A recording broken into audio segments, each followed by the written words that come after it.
الحمدللہ والصلاۃ والسلام علی رسول اللہ۔ رمضان المبارک کی ایک خاص عبادت روزہ ہے۔ رمضان المبارک کے روزے اللہ تعالیٰ نے مسلمانوں پر فرض کیے ہیں۔ روزہ ایک ایسی عبادت ہے جو باقی بہت ساری عبادات سے ممتاز حیثیت رکھتی ہے۔ سنن نسائی میں حدیث ہے کہ حضرت ابو امامہ الباہلی رضی اللہ عنہ نے اللہ کے رسول صلی اللہ علیہ وسلم کی خدمت میں عرض کیا کہ یا رسول اللہ مرنی بامر ینفعنی، اے اللہ کے رسول مجھے کسی ایسے کام کا حکم دیجئے جو مجھے فائدہ دے۔ تو آپ نے فرمایا علیک بالصیام فإنہ لا مثل لہ، روزے کو لازم پکڑ لو، روزے رکھا کرو پابندی کے ساتھ، اس لیے کہ اس جیسی اور کوئی عبادت نہیں ہے، روزے کی کوئی مثال نہیں ہے۔ ناظرین، روزہ اپنے اندر بہت سارے خصائص رکھتا ہے، بہت ساری ایسی خصوصیات رکھتا ہے جو اسے دوسری عبادات سے ممتاز کرتی ہیں۔ ایک عجیب سی خصوصیت تو روزے کی یہ ہے کہ روزے کی حالت میں ایک مسلمان نے کرنا کچھ بھی نہیں ہوتا ہے، یعنی باقی جتنی بھی عبادتیں ہیں ان میں کچھ کیا جاتا ہے، نماز ہے اس میں رکوع، قیام، سجدہ ہے، اور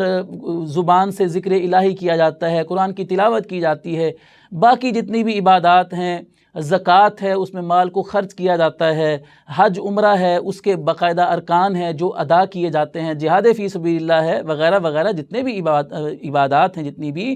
ان سب میں کچھ عمل سر انجام دیا جاتا ہے۔ لیکن روزے میں کیا کچھ نہیں جاتا ہے، بس سحری کر لی اور پھر شام تک انتظار کرنا ہے افطاری کا، اور سارا دن کچھ بھی نہیں کرنا ہے۔ اور یہ کچھ نہ کرنا یہی روزہ ہے، اپنے نفس کو روک کر رکھنا، اپنی خواہشات کو دبا کر رکھنا اور گناہوں سے بچنا، اسی چیز کا نام جو ہے وہ روزہ ہے۔ یہ روزہ ایک یعنی منفرد قسم کی عبادت ہے کہ انسان کچھ بھی نہیں کر رہا سارا دن، لیکن وہ سارا دن سحری سے لے کر افطاری تک وہ عبادت کے اندر اپنا دن گزار رہا ہے۔ اس کے علاوہ روزے کی جب ہم فضائل کی بات کرتے ہیں تو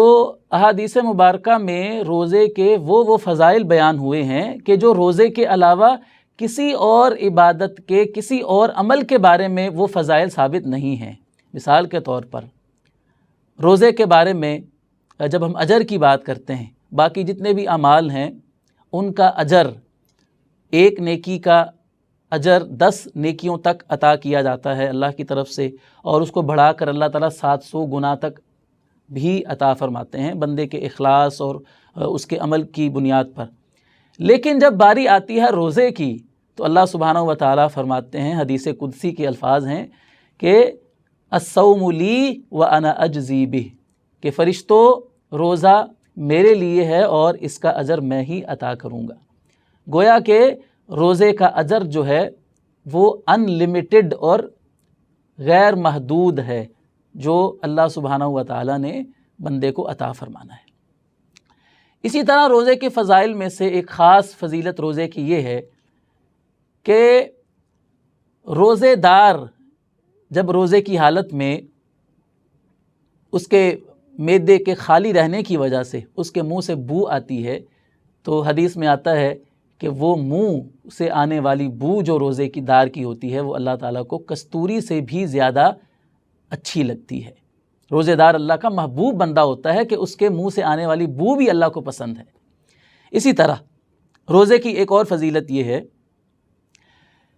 کہ نبی علیہ الصلوۃ والسلام نے فرمایا للصائم فرحتان، روزے دار کو اللہ تعالیٰ 2 خوشیاں عطا فرماتا ہے،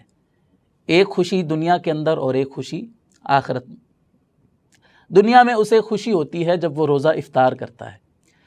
خوشی اس بات کی ہوتی ہے کہ میں نے سارا دن اللہ کے حکم کے مطابق اپنے آپ کو روکے رکھا، حلال کاموں سے بھی روکے رکھا، یعنی کھانے پینے سے، اپنی بیوی کے پاس جانے سے، اور حرام کاموں سے بھی روکے رکھا اللہ کی توفیق کے ساتھ۔ تو جب وہ روزہ کھولتا ہے تو اسے اس بات کی خوشی ہوتی ہے، پھر کھانا جب اسے ملتا ہے سارا دن بھوک پیاس برداشت کر کے تو اسے کھانے کی بھی خوشی ہوتی ہے، اور دوسری خوشی فرمایا اسے قیامت کے دن ہوگی جب اپنے پروردگار سے وہ ملاقات کرے گا اور اللہ تعالیٰ اس کو روزے کا اجر اور ثواب عطا فرمائے گا۔ روزے کی فضیلتوں میں سے ایک اور فضیلت کہ روزہ خیر و برکت کا ذریعہ ہے۔ سحری جس سے ہم روزے کا آغاز کرتے ہیں، اس کے بارے میں اللہ کے رسول صلی اللہ علیہ وسلم نے فرمایا تسحروا فإن فی السحور برکہ، مسلمانوں سحری کیا کرو اس لیے کہ سحری کرنے میں برکت ہے، سحری کے کھانے میں برکت ہے۔ تو گویا کہ روزے کے خصائل میں سے ایک خصلت یہ بھی ہے کہ روزہ خیر اور برکت کو لانے کا ایک ذریعہ ہے۔ اسی طرح روزے کے خصائل میں سے ایک خصلت یہ ہے کہ روزے دار کے لیے اللہ سبحانہ و تعالیٰ نے جنت میں ایک الگ سے دروازہ رکھا ہوا ہے جس کا نام ہے باب الریان۔ تو ناظرین، یہ وہ چند خصوصیات ہیں روزے کی جو روزے کو دیگر عبادات سے ممتاز کرتی ہیں۔